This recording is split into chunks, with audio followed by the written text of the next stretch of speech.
Assalamualaikum warahmatullahi wabarakatuh. Kembali lagi kawan di Legenda Catur Dunia. Masih dari Jerman Bundesliga, tapi bukan liga sepak bolanya, tapi liga catur yang ada di Jerman, yang diikuti oleh 16 tim kawan, di mana setiap tim, setiap partainya ada 8 pemain yang bermain. Tapi komposisi setiap timnya banyak pemain kawan yang bermain di situ, termasuk juga pemain-pemain kelas kakap dunia kawan.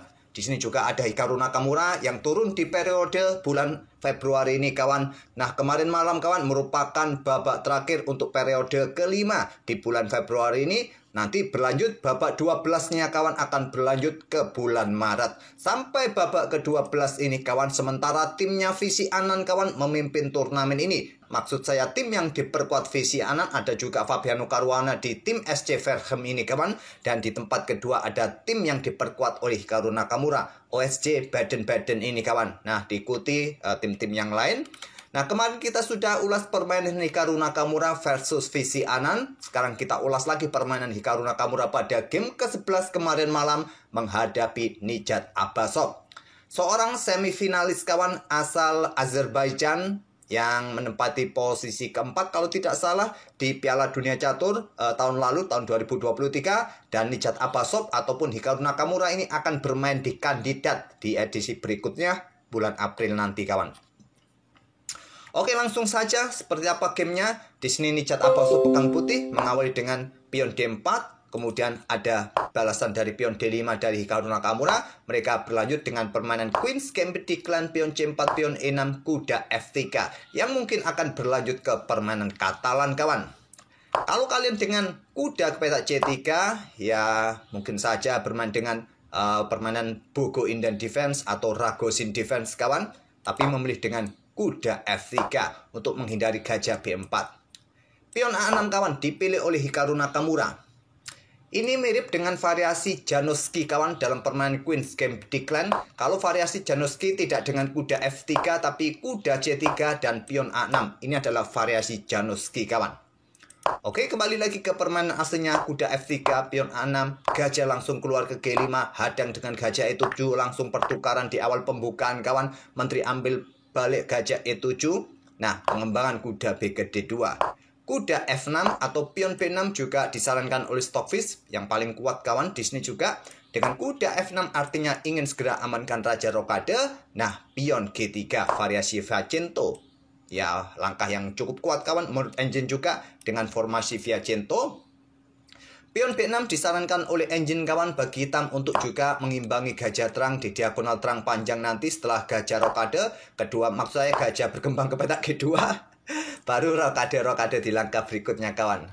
Ya, penyebutannya mirip kawan, gajah raja, gajah raja. Jadi kadang kepleset admin kalau nyebut keduanya ini. Nakamura langsung melakukan counter attack dengan pion C5. Nah, diterima juga dengan pion dipukul pion C5. Nakamura tidak langsung ambil balik, amankan raja terlebih dahulu, rokade. Setelah gajah G2, Nakamura melakukan blunder langsung kawan. Di tahap pembukanya, dia melakukan kesalahan dengan pion D4. Yang terkuat ambil pion C5 dengan menteri. Ya, mungkin dilanjutkan dengan pion C pukul pion D5 kah, ataupun dengan benteng C1 kah oleh putih kawan. Tapi dorong pion kawan. Memberikan pionnya secara gratis, cuma-cuma. Diambil langsung dicaplok, kuda caplok pion D4, benteng D8. Itulah rencana Nakamura untuk mendapatkan lajur D terbuka untuk tekan dua kuda ini kawan. Nah, kuda diselamatkan berkoneksi dengan saudaranya, lindungi pion. Artinya pengorbanan Nakamura tadi tidak sebanding dengan kompensasi yang didapat kawan. Hanya mempunyai lajur D yang sudah dikuasai oleh bentengnya. Ya, putih bisa rokade, menteri bisa naik, benteng siap dikeluarkan juga. Nah, pion A5 hentikan dengan pion A4 agar tidak ganggu kuda kawan. Nah, di sini kawan Hikaru Nakamura sudah terlihat bingung. Dia sudah menyadari ada yang salah dengan langkah-langkah sebelumnya. Mungkin dia sudah menyadari pion D4 merupakan langkah blunder di tahap pembukaan. Dan di sini dia menghabiskan banyak waktu untuk membuat keputusan kawan. Dia menghabiskan 50 menit untuk berpikir melangkah kuda F mundur ke petak D7 untuk coba rebut kembali pion ini. Dan coba lihat, perhatikan, evaluasi bar ini juga tidak disukai oleh Stockfish dengan kuda F yang ke petak D7. Kuda B yang ke petak D7 jauh lebih kuat kawan, ataupun kuda ke petak A6. dengan ide yang sama untuk rebut pion ini.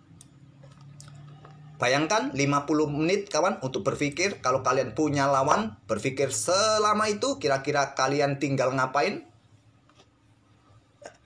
50 menit kawan. Dalam permainan kontrol waktu 90 menit, sekarang sudah kehilangan separuh kontrol waktu Hikaru Nakamura. Putih rokade amankan raja, biarkan saja pion dicaplok kembali oleh hitam, caplok oleh Hikaru Nakamura, caplok kembali oleh kuda, caplok kembali oleh menteri. Dan sekarang kuda ke pusat, serang menteri kawan. Di sini ada menteri mundur ke petak J7 dan menteri putih juga aktif naik ke petak J2. Persiapan benteng-bentengnya dikeluarkan. Ya mumpung unggul satu pion, ya segera untuk mengawali permainan endgame lebih cepat. Keluarkan benteng untuk menantang pertukaran. Melanjutkan pengembangan Nakamura, kuda ke 6, opsinya mungkin ke petak B4 nanti kawan. Benteng F keluar kawan ke petak D1 menantang pertukaran ataupun juga dengan pion B3. Saran dari Stockfish untuk perkuat posisi pion ini dari ancaman menteri kawan, agar menteri nanti bebas bergerak, tidak menjaga pionnya terus. Tapi keluarkan benteng F ke D1 menantang pertukaran. Nah, ditolak kawan dengan gajah D7 untuk blokade tantangan, koneksikan dua benteng. Seumpama kalian melanjutkan dengan kuda ini serang menteri kawan, maka putih akan mendahului pertukaran menteri dengan tempo skak. Ambil balik oleh menteri, kemungkinan akan keluarkan benteng juga kawan. Sama-sama membuat ancaman bagi menteri masing-masing. Jangan sampai kalian ambil menteri putih karena ada ancaman skak emat kawan. Kalaupun kalian bergerak menghindar, ya di sini ada menteri ke petak D2. Coba lihat, sangat merugikan bagi hitam kawan. Kalian tidak bisa lagi blokade dengan gajah petak D7, sikat, mungkin kuda harus mundur. Nah, di sini bisa berlanjut, mungkin kuda akan bergerak ke petak D6 kawan. Oke, kembali lagi ke langkah aslinya. Nakamura menolak blokade dengan pengembangan gajah D7, persiapan juga reposisi ke diagonal terang panjang. Kuda G5 langsung memberikan ancaman kawan di blokade dengan pion F5. Nah, di sini Stockfish menyarankan dengan menteri C3. Nanti diikuti dengan pion B3, mungkin kuda ke petak J5 kawan. Dan kalian mungkin gajah ke petak E8 menantang pertukaran benteng, mumpung benteng sudah terkoneksi. Langkah terkuatnya menteri ke petak J3. Tapi memilih dengan langkah pion E4 dan pion H6 diusir kuda, kuda mundur ke petak F3, baru pertukaran pion F pukul pion E4, ambil balik oleh menteri. Kuda C5 ancam menteri kawan dan menteri mundur kembali ke petak C2. Sekarang gajah reposisi sedikit demi sedikit. Posisi Hikaru Nakamura sudah diperbaiki oleh Nakamura kawan. Tapi coba lihat posisi gajah tadi juga terlihat evaluasi bar engine tidak menyukainya. Gajah mundur ke petak E8 yang terkuat untuk buka tantangan pertukaran benteng. Tapi ide Nakamura juga ingin mengimbangi diagonal terang panjang ini kawan. Benteng bergeser ke E1 untuk coba tekan pion yang di sini. Nah, di sini Nakamura memutuskan untuk sikat kuda F3. Benteng diangkat naik ke petak D6 dengan ide perkuat pion ataupun siap untuk didobling. Merupakan ide yang kuat menurut engine, tapi Nakamura menyerahkan gajah terangnya kawan, bermain dengan kuda melawan gajah terang putih. Sekarang benteng diangkat naik ke petak D4 dengan ide dobling kawan. Benteng AD1, kemudian benteng AD8. Nah, putih atau Nichat Apasov mendahului pertukaran benteng, ambil balik oleh Nakamura. Nah, benteng E3. Ataupun tadi Stockfish menyarankan dengan pion H3 kawan yang kuat. Atau gajah keluar ke petak H5, tapi memilih benteng diangkat naik ke petak E3. Dan sekarang Nakamura menteri D7 bersama benteng kuasa lajur D, bersama kuda coba tekan pion yang di sini kawan. Dan menurut Stockfish di sini menteri bisa reposisi, mendapatkan posisi yang bagus di petak G6 kawan, untuk mendapatkan posisi di petak-petak terang. Entah nanti mencoba menekan pion yang di sini kawan, ataupun dengan gajah untuk mendapatkan diagonal ini. Kalau kuda pindah melepaskan pion yang di sini kawan. Posisi menteri ini sangat bagus di petak G6 menurut engine, dan pandangan kita juga sangat bagus tadi langsung. Tapi Nichat Apasov memilih keluarkan gajah ke petak H5 terlebih dahulu, melepaskan pion yang di sini dengan ide benteng F3 bersama gajah menyerang petak F7 nanti ke depan. Oleh karena itu Nakamura tidak terburu-buru juga untuk rebut pion di sini kawan. Nah, di sini benteng D3, menteri ke E2, melepaskan pion. Seumpama di backup dengan pion B3, ya benteng pukul benteng akan dilanjutkan oleh Nakamura. Oleh karena itu backup bentengnya kawan, agar jika terjadi pertukaran tidak merusak struktur pion. Kemudian pion B6, perkuat posisi kuda dan tidak terburu-buru juga untuk coba rebut pion kawan. Nah, dilanjut dengan langkah gajah ke petak G6. Langsung dengan benteng F3 untuk perkuat dukungan kawan. Disney yang terkuat ya mungkin akan didahului oleh Nakamura pertukaran benteng. Masih posisi putih dalam posisi yang bagus dengan permainan gajah terang, di mana tadi kita lihat diagonal terang banyak terbuka kawan. Gajah G6 serang benteng, pertukaran benteng petak E3 ambil balik oleh menteri, menteri D1 skak, raja ke G2 kawan, kemudian menteri petak G4 untuk serang gajah. Gajah tarik mundur ke petak D3 menantang pertukaran kawan, ditolak. Menteri mundur atau bergerak ke petak D1.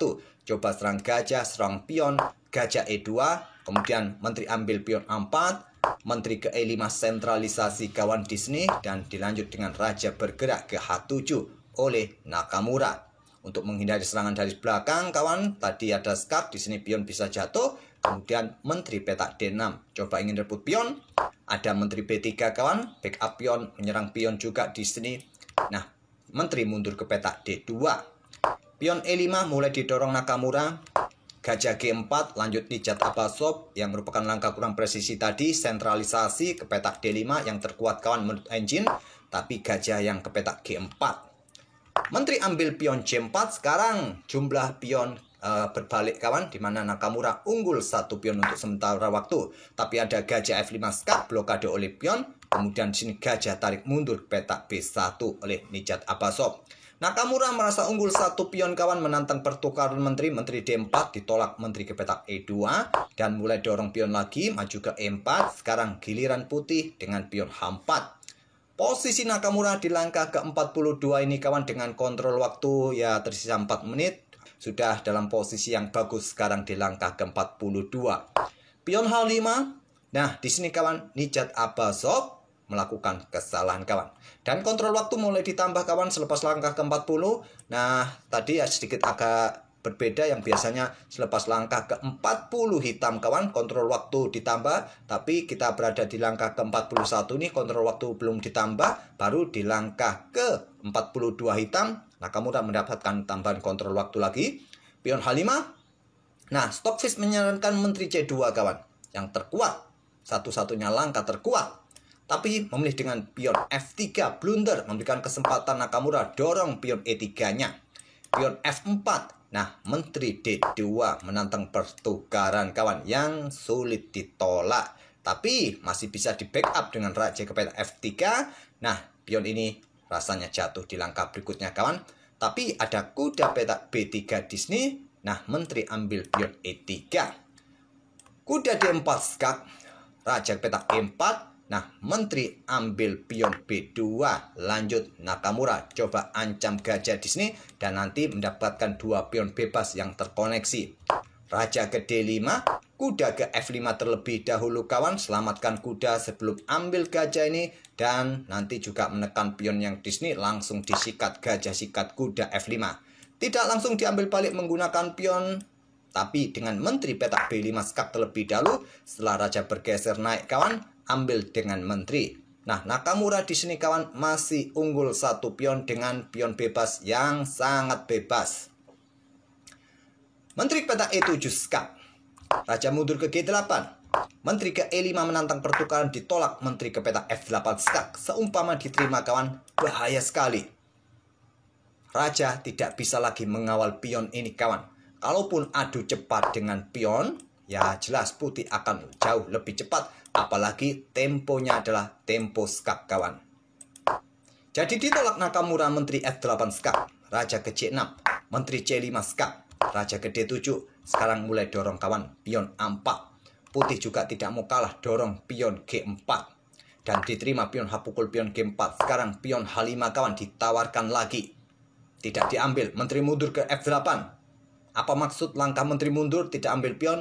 Ini untuk menjaga agar putih tidak melakukan skak-skak yang berulang, bisa remis kawan. Bahayanya di situ. Kalau pion ini diambil, maka kesempatan menteri akan melakukan skak-skak yang berulang-ulang dan remis. Coba lihat tadi, sempat turun evaluasi bar, kemudian naik lagi dan posisi level sekarang.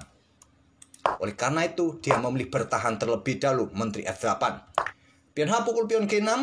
Nah, pion A3 langkah terkuat kawan, memilih dengan Menteri ke petak G7 skak.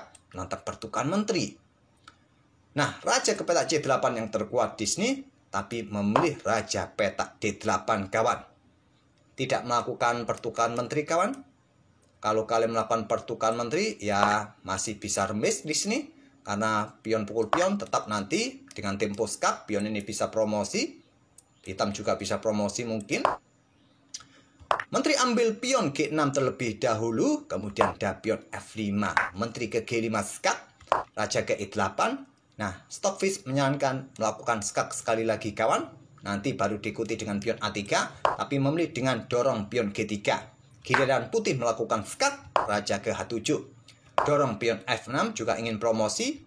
Pion dipromosikan, tinggal satu petak lagi kawan. Pion putih juga ingin promosi. Menteri ke petak B5 skak terlebih dahulu. Raja bergeser, diikuti pion G1 promosi menteri, pion F8 promosi menteri juga. Ada 4 menteri sekarang di atas papan dengan posisi sama-sama telanjang kawan. Cuma di sini temponya Nakamura mempunyai tempo lebih cepat. Menteri D4 skak, raja C7, menteri B ke C5 skak. Dan sikat oleh menteri. Pilihan terbaiknya ambil menggunakan pion kawan. Tapi Nakamura ambil menggunakan menteri tempo skak juga. Raja B7, pion A3. Menteri F6, pion B5. Dan di sini putih atau Nijat Abbasov menyerah di langkah ke-69. Memang masih punya melakukan skak-skak yang berulang, tapi tidak cukup untuk melakukan ancaman skak mat. Hitam unggul 2 pion. Sekelas Super Grandmaster pasti sudah tahu kawan, atau Grandmaster. Dengan komposisi seperti ini, percuma untuk melanjutkan game. Tidak ada kata remis kawan. Mereka sudah tahu sama tahu, Nijat Abbasov menyerah di langkah ke-69. Kalau kalian pasti akan berjuang melakukan skak-skak berulang-ulang. Nekat itu namanya. Oke, itulah kawan permainan Hikaru Nakamura di periode kelima kawan di bulan Februari tahun 2024 ini dari Chess Bundesliga, di mana Nakamura bermain sebanyak 3 kali, 2 kali remis kawan, dan memetik kemenangan pada game ketiganya menghadapi Nijat Abbasov ini. Semoga permainan kedua pemain bisa menghibur kalian dan kita akan bertemu di video-video berikutnya. Terima kasih. Wassalamualaikum warahmatullahi wabarakatuh.